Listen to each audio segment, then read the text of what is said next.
Bom, caros alunos, essa sessão 5.5 é a principal sessão do principal, aborda o principal assunto do capítulo.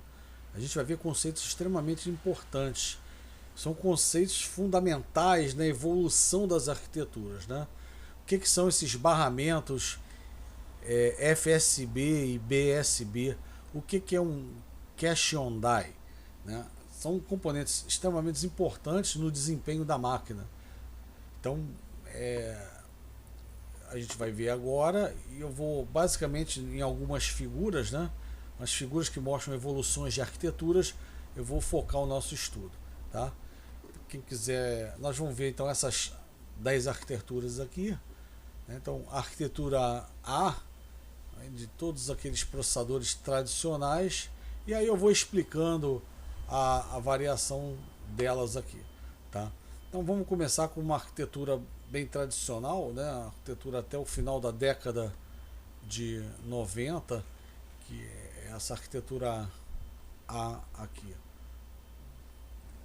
Bom, então vou mostrar primeiro a nossa convenção, o nosso circuito integrado, ele está aqui achureado aqui, pois esse cinza escuro é o, no, é a nossa, é o nosso circuito, nosso chip de CPU, tá? Então às vezes, né, vai ter uma pequena variação aqui. Vamos começar com essa arquitetura A, que é a mais fácil de ser entendida, e aqui aparece para vocês o conceito de FSB, que é o barramento frontal para a gente. O que seria esse barramento frontal? É o barramento de comunicação entre a CPU e o chipset. Definição, vai ter um capítulo de chipset depois. Chipset é o conjunto de chips que vai fazer a sua placa-mãe do seu computador. Então, seu computador tem quantos chips? A CPU e mais os chips do chipset. Eventualmente, o chipset tem dois chips, chamados de ponte norte e ponte sul. A gente vai ver isso, tá? Mas o barramento de comunicação é o FSB. Tá? E às vezes a velocidade do FSB é até mais importante do que a velocidade da CPU, né? O clock. Então aqui já aparece aqui, você botar um clock, você, o meu clock é 3 GB, eu boto 3 GB aqui? Não. Aí tem um fator multiplicativo aqui por dentro. O que é isso? Você pode ter, o pessoal de eletrônica já deve ter visto um circuito chamado PLL, que ele multiplica a frequência. A gente já viu o contador lá no capítulo 8 do livro de Elodígio. Você tem 1 MHz, você usa lá um contador e você divide por 8. Aí vai ter lá 125 kHz. Então você divide frequência usando um contador. E um circuito PLL multiplica a frequência. Então é óbvio que se você tiver uma frequência maior aqui, você vai ter maior irradiação, né? Mais ruído. Vai ficar mais difícil a blindagem dessas frequências. Se você reduzir o tamanho do circuito, consegue trabalhar com frequências maiores. Comprimento de onda demora a se propagar. Tá? Então, você usa uma frequência menor externamente ao processador e multiplica internamente ao processador. A partir do 486 isso surgiu. Tá? No 386 não multiplicava por 2, era 32, aqui é 16, dividia por 2. Tá? Você nessa arquitetura tem um nível interno, cache L1, level 1, interno de cache. Tá? Esses caras aqui usavam essa arquitetura e se comunicava, eu queria ler um dado da RAM. Então a RAM ela estava conectada ao chipset e não à memória direta, né? O nível 2 de cache idem. Então passa tudo por dentro do chipset, os pontos PCI, aqui bota o USB, outros periféricos também. Tá? Então uma arquitetura bem simples, né? Nível 2 do cache, para você usar a memória cache, tinha que passar pelo chipset. Bom, aqui agora já vou comentar sobre a arquitetura B. Apesar de ter sido muito pouco usada, a ideia dela foi para frente, evoluiu, tá? Então, no final da década de 90, por ocasião do lançamento do Pentium Pro, veio uma ideia importante na evolução, que foi dissociar o acesso aos componentes da máquina do acesso à memória cache. Então, o que se pensou? Olha, eu não vou descongestionar o barramento FSB. Eu vou criar um barramento novo que eu vou chamar de BSB, Backside Bus, barramento traseiro, sei lá, vamos chamar de barramento traseiro. Barramento traseiro, um barramento exclusivo para memória cache. Então, como foi feito na primeira implementação, que é essa que a gente vai chamar de arquitetura B. Você tinha dois chips, dois substratos de semicondutor, um aqui em cinza escuro e a memória cache em cinza claro, e aí você jogava uma cerâmica por cima dos dois. Então o chip em si era todos esses dois, mas eram dois em um, eram dois chips separados, um substrato aqui, um substrato aqui, aí você jogava a cerâmica por cima para encapsular os dois, tá? E você vendia assim, deu problema em um, perdeu os dois. Então era extremamente caro. Então, tinha uma aplicação forte para a época em servidores de estações de rede, né? Uma coisa assim. Tá? Então, veja bem, você usava aqui clock, né? Multiplicava por N, ou seja, qual é o clock da CPU? N clock, nível 1 de cache aqui, e botava um nível bem maior de cache aqui do lado. Melhorou muito o desempenho de acesso à memória, né? Você não vai ter mais concorrência nenhuma. E outra coisa, se aqui você trabalhava na arquitetura A com velocidade clock, aqui está N clock sobre 2. Algumas vezes a velocidade, 4 vezes, 8 vezes a velocidade. Ainda estava na metade da velocidade da CPU. A velocidade da CPU é N clock. Aqui N clock sobre 2. Mas já tirou esse bloco daqui, tá? Claro que essa arquitetura aqui, vocês já estão vendo que problemas tecnológicos aconteceram, mas a ideia foi para frente, né? A ideia foi importante e usada em projetos seguintes, como a gente vai ver aqui agora a partir da arquitetura C. Bom, a arquitetura C, no passado, uma evolução dessa arquitetura, você olha até o que acontecia com o Pentium Pro, ele tinha um problema de migração de rodar código misto 32 com 16 bits, e apesar do Windows na época ser um sistema de 32 bits, ele tinha muito código de 16 bits. Você vê que as próprias mensagens eram mensagens de 16 bits, tá? Então foi feito um aperfeiçoamento do processador em si, da arquitetura interna dele em si, né? E um melhoramento desses processos industriais. E ao invés de você encapsular na mesma cerâmica a memória cache e a CPU, você passou a vender a CPU numa plaquinha. Então, como você não tem um Arduino, compra a plaquinha, vem o processador AVR e os outros circuitinhos ali, ó, a interface USB, as coisinhas, não compra uma plaquinha. Então era assim que você comprava a CPU Pentium 2, Pentium 3, alguns Athlon. É complicado gravar. Volta e meia passa um carro de som aqui. Eu moro aqui só no terceiro andar só e você escuta tudo, né? Então vamos lá. Então, diferença da C para B, basicamente na forma como foi comercializada, né? Continuam as velocidades clássicas aqui, N clock sobre 2, N clock, aqui só clock, né?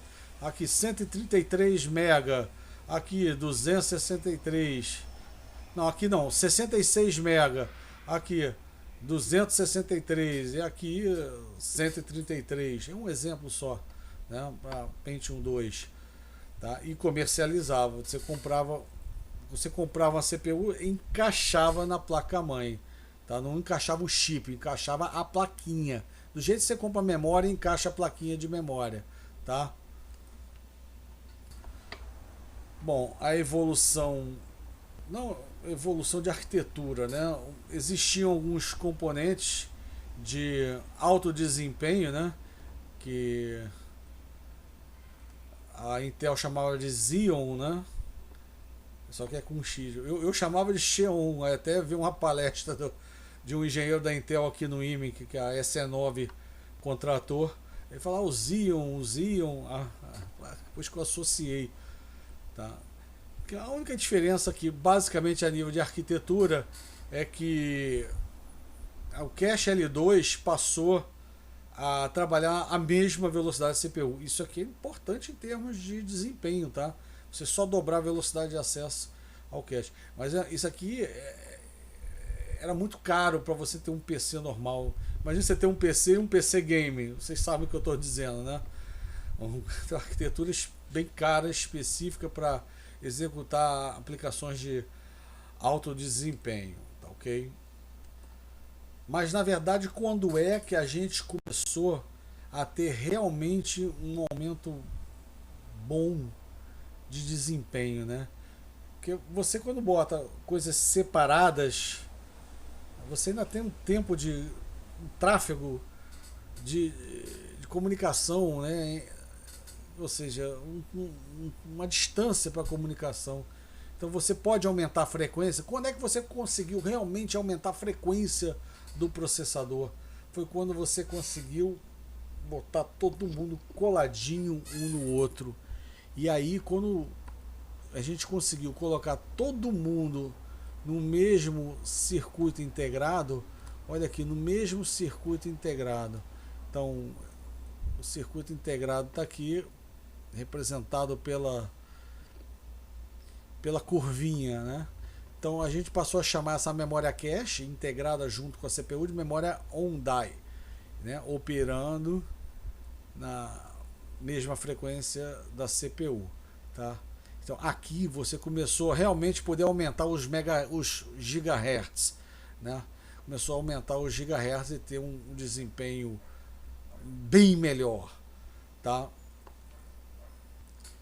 A arquitetura F, né? Aqui exemplificada pela arquitetura Itanium 64 da Intel, você já colocava no mesmo, dentro da CPU, não é nem separada, junto com a CPU já botava os dois primeiros níveis de cache e num cartucho, numa plaquinha externa, colocava um terceiro nível de cache. Tá? A gente não vai entrar em detalhes não, porque aqui é só uma variaçãozinha de arquitetura. Nessa arquitetura aqui, que começou com os dual cores, né? Com os primeiros processadores de 2 núcleos. Então você tem nosso barramento aqui, passou a ser um barramento compartilhado, né, entre os dois núcleos de CPU. Não é um barramento FSB para cada CPU, né? Você passou a ter, por exemplo, aqui um fator multiplicação. Você não trabalha só... A sua frequência aqui é 200 MHz, né? 200 MHz aqui. Aqui eu estou trabalhando, sei lá, 2 GB, então vai multiplicar por 10. Só que aqui eu não vou trabalhar com 200 MHz. Até você tem a frequência bem definida lá no osciloscópio de 200 MHz. Mas existe uma técnica para você trabalhar com 4x, ou seja, na borda de subida, na borda de descida. Imagina aí num universo paralelo uma borda entre a borda de subida e a borda de descida, onde vai haver uma operação, só imagina, tá? E aí você tem 4 bordas, né? Uma entre a subida e a descida, uma entre a descida e a subida, a borda de subida e a borda de descida, tá? Então, esse aqui é um exemplo aqui, um fator multiplicativo do clock aqui, usado por alguns dual cores, tá? Essa arquitetura aqui é um pensamento da Intel, né, de você dissociar os barramentos de cada uma desses núcleos aqui, tá? Eu não tenho muita informação no momento para passar. Como eu falei, a gente está preparando uma atualização. Esse capítulo está parado há 10 anos, né? Realmente houve pouca evolução de arquitetura a evolução de arquitetura foi enorme, assim, desde o lançamento do PC, subiu uma curva e depois ela foi assintoticamente meio que parando, né? Você trabalhava com 4 MHz, foi subindo a 50, 100 MHz, 200, parou nos 3 GB. Chega um certo ponto que você vai meio que atingindo o limite, né, físico, tá? Então, vou deixar em aberto aqui essa arquitetura H. E vamos dar ênfase a essa arquitetura da AMD, arquitetura I, usada a partir dos processadores de 64 bits da AMD. Tá? O que você reparou de bem diferente aqui? Duas coisas extremamente importantes, né? A AMD incorporou dentro da CPU o controlador de memória. Então, ou seja, a memória RAM que era ligada ao chipset, agora ela foi diretamente conectada à CPU, tá? Quer dizer, todo o controle de memória ela foi colocada dentro do núcleo da CPU. Ok? Isso aqui é up, né? Claro, os processadores da AMD eles têm uma vantagem em relação aos da Intel em nível de arquitetura. A AMD trabalha com clock menor, trabalha 2 GB, mas ela não vende com 2 GB, ela diz que é 2.800 mais. O que significa isso? Comparado com um concorrente de mesmo, quer dizer, o 2 GB dela equivale ao 2.800 da Intel. Então ela diz que é 2.800 mais, né? Pô, eu sou um cara bom, né? Aí você compara com o Ricardão, né? O seu nível, eu sou 1.3. Na verdade você é 1, né? Que você é melhor do que o cara. Quer dizer, ela é 2 GB, mas diz que é 2.800 mais, tá? Porque ela tem um ganho em nível de arquitetura. Isso é história velha. Uma vez fui dar uma palestra lá em Vassouras, aí um defendeu, aí eles começaram a brigar entre eles na palestra. Eu resolvi nunca mais entrar nesse tipo de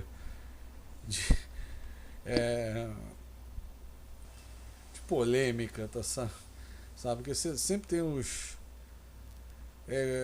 a única coisa que não teve polêmica foi a eliminação da Carol Conká e do Nego Di. O resto tudo teve polêmica, né? Esquerda, direita, STF, não STF, sem polêmicas aqui, tá? Mas deu para ver aqui que tem um componente extremamente importante na arquitetura da AMD, que é esse controlador de DRAM aqui. E outra coisa diferente, canais seriais de comunicação. Canais seriais. Chipset, ao invés de se comunicar com um canal paralelo de 64 bits, 32 bits, ele se comunica com um canal serial, né? E aí tem as explicações aí no livro. Eu tenho um canal de 32 bits. Pô, como é que eu vou pegar a maior velocidade? Você vai pegar pelo pior caso, né? Só que aí uma linha influencia, manda rádio, interferência eletromagnética na outra linha. E o que ganhou com o tempo, né? Canais seriais, você não transmite zeros e uns, você transmite um sinal de rádio, de micro-ondas, né? Então, preste atenção tudo que o Major Saunders ensinou para vocês e vê que é extremamente... A micro-ondas está muito ligada à comunicação dentro de um processador. Você comunica por canais de micro-ondas. 8 gigabytes por segundo, por exemplo, aqui, que chamam de canais de hipertransporte. Terminais de hipertransporte. Tá? E os canais seriais são a moda de interfaceamento hoje, né? USB 3, PCI Express, como a gente pode ver depois nos capítulos lá no final do livro, tá? Hoje eu comprei para minha filha uma placa de aquisição de vídeo, entra DMA né, o vídeo DMA, ela quer gravar um jogo para publicar no YouTube lá, no canal dela, a gente entra HDMI e faz a conversão e a gravação tempo de rodar e grava lá. Grava com um atraso de 3 décimos de segundo. Ela não consegue jogar pelo computador quando ela faz direto do videogame para o notebook. Ela não consegue jogar. Porque tem esses 3 décimos fazem ela morrer sempre quando ela está jogando Mario Bros. Lá. Tá? Mas você consegue. Você tem um atraso, mas consegue. Né? Porque o canal serial de comunicação. Tanto o HDMI, né, quanto o USB. E tem esse hipertransporte aqui. Tá ok? E aqui, fechando, essa arquitetura J, você tem mais de um canal, que já a partir do Opteron da AMD, dual cores da AMD, né? Mais de um canal de hipertransporte aqui. Mais de um canal hipertransporte e 2 núcleos, tá bom? Outras arquiteturas aqui você tem mais de 2 cores, 4 cores, core 5. A gente não conseguiu fechar a tempo essa pesquisa.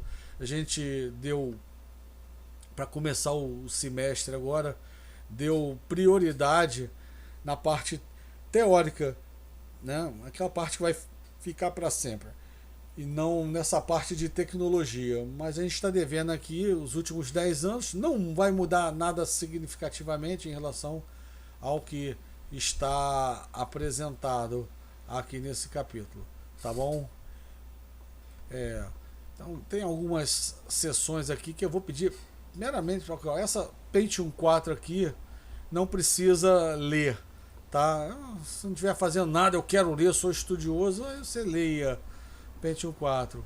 Essa sessão aqui de Hyperthread, eu acho que vale a pena. Essa vale a pena dar uma lida. O que é uma CPU Hyperthread, tá? Vale a lida, eu não vou cobrar em prova, mas é interessante para você agregar conhecimento, tá? Tem essa sessão aqui, Pentium X ou Pentium D, também acho que vale a pena dar uma lida. É uma sessão extremamente rápida, tá? Essa parte aqui de tecnologia M64T,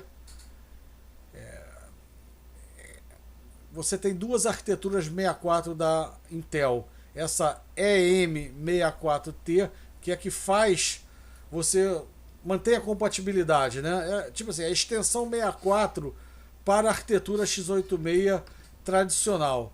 Pode dar uma lidazinha básica, mesmo porque eu vou me focar na arquitetura 64 da AMD, mas só lá no capítulo 9, tá? Então quem quiser dar uma olhada na arquitetura 64 da AMD nesse capítulo, dar uma lidazinha, pode dar uma lidazinha também, mas eu vou nas coisas importantes dela para o nosso curso. A gente vai ver no capítulo 9, que é a parte de multitarefa, tá? É a parte realmente importante dela, tá?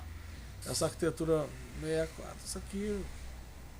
Depois, agora, num vídeo separado, eu vou comentar alguma coisa de arquitetura 64 bits da Intel, que ela, digamos assim, ela roda programas x86, mas de uma forma mais tipo, como se fosse uma emulação, tá? Roda, tá? Tem uma parte compatível, mas eu vou explicar algumas coisas, passar algumas coisas importantes dela num vídeo separado. Aqui essa seção de AMD Athlon, eu acho que eu não precisa ler, né? Tem essa seção aqui, que é uma seção importante para agregar conhecimento, mas eu não posso cobrar tecnologia aqui no curso, né? Então, mas vale a pena dar uma lida, que essa parte de Athlon 64. Eu estudei bastante o Athlon 64, né? Para poder adaptar o livro a 64 bits e fazer o capítulo 9 também, tá? Então tem muitas coisas, as coisas mais importantes aqui, modo longo, que é registrador de features estendidas, essa parte aqui a gente vai ver lá no capítulo 9, né? Compatibilidades e por aí vai. A gente vai entender de uma forma melhor lá no capítulo 9, tá bom? Então, fica. Eu vou fechar o capítulo voltando ali na arquitetura 64 da Intel. Tá. Forte abraço, então. Daqui a pouquinho eu posto o último vídeo.